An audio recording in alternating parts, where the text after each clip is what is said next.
Hi, I'm Steve Sweitzer. When I was a kid, I was lucky enough to have parents who subscribed to National Geographic. It was my passport to the world, and when I got a camera, I dreamed of one day becoming a National Geographic photographer. Today, via Skype, I caught up with a gentleman named Steve Winter. As a kid in South Bend, he shared my dream, but he made it a reality, traveling the world covering animals and specializing in big cats. My dad gave me my first camera when I was 7. It was like Kodak Instamatic. And, I decided when I was 8 years old I wanted to be a photographer for National Geographic. But never in a million years did I ever think I would do animals, because I dreamt of walking those dusty roads and meeting those interesting people that I saw in the pages of National Geographic. He dropped out of IU, traveled the world with his camera, working in advertising and fashion, and eventually he landed a job as an assistant to a National Geographic photographer. That's what led to his first assignment for the magazine. But it was about birds, not cats. He was living in a little shack, all alone in the cloud forest of Guatemala. It was a scary place because loggers had recently murdered other outsiders. And I would walk up the mountain at the end of the day, and I'd get goosebumps, and the hair in the back of my head would stand up, and I'd be looking around. You're scared when you're all by yourself and you don't know what you're doing. And one night I'm all alone reading my book, and I hear the stairs creaking. Then I hear the floorboards creaking, and I figure I am a dead man because I'd seen guys with guns. But then I hear scratching under the door and then sniffing. And then all the hair on my whole body stood up.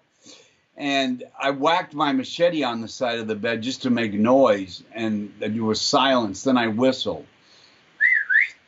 And I heard front paws, back paws going down the stairs. He was terrified, and he radioed the naturalist back in town. All I heard was a bunch of laughing when I told him in my broken Spanish what had happened. He said, "Steve, don't worry, it's just a black panther." And I always say that's the night that big cats chose me, because I knew nothing about big cats. Not only is Steve a great photographer, he's a wonderful storyteller.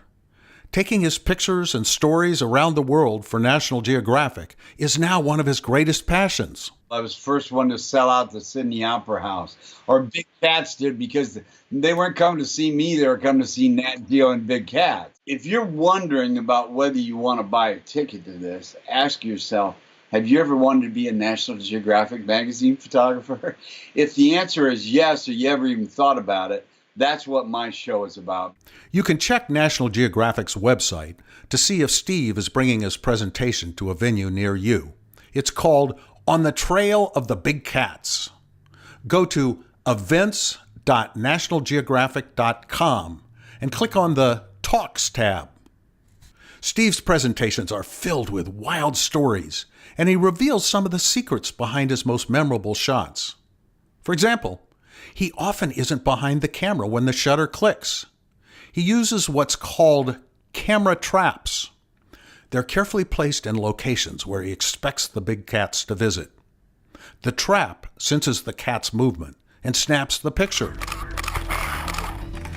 Using this motorized robot car also resulted in some unbelievable pictures. It had a still camera on it because I always said I'd like to get a picture looking up at a tiger, but the only way I could do that is if I was in a tiger's mouth, and then I'd be dead. You know who's interacting? The female. The males that were big and like Smasher, who would smash my camera traps, they ran away. But capturing those fantastic pictures isn't always so safe. Oh, God, yeah, that was the most scared I've ever been in my life. He's talking about photographing from the back of an elephant. He'd put a camera on a bamboo pole to capture some low-angle images.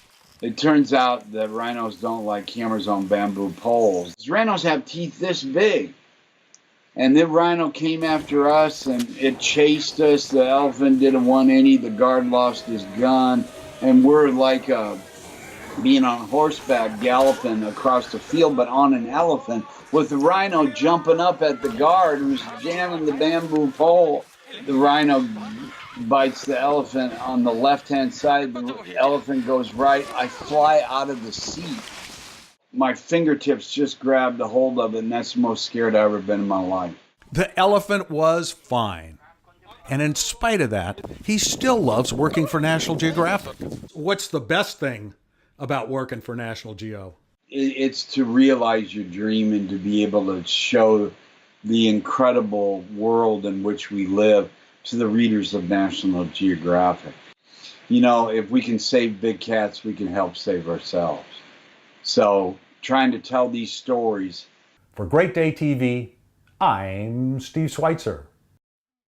Well, if you want to know about this story or any of the other stories you've seen here, go to our website. PetPalsTV.com. Oops. Oh, shit. It's time to go. So sit, stay. We'll be back with more Pet Pals TV. What?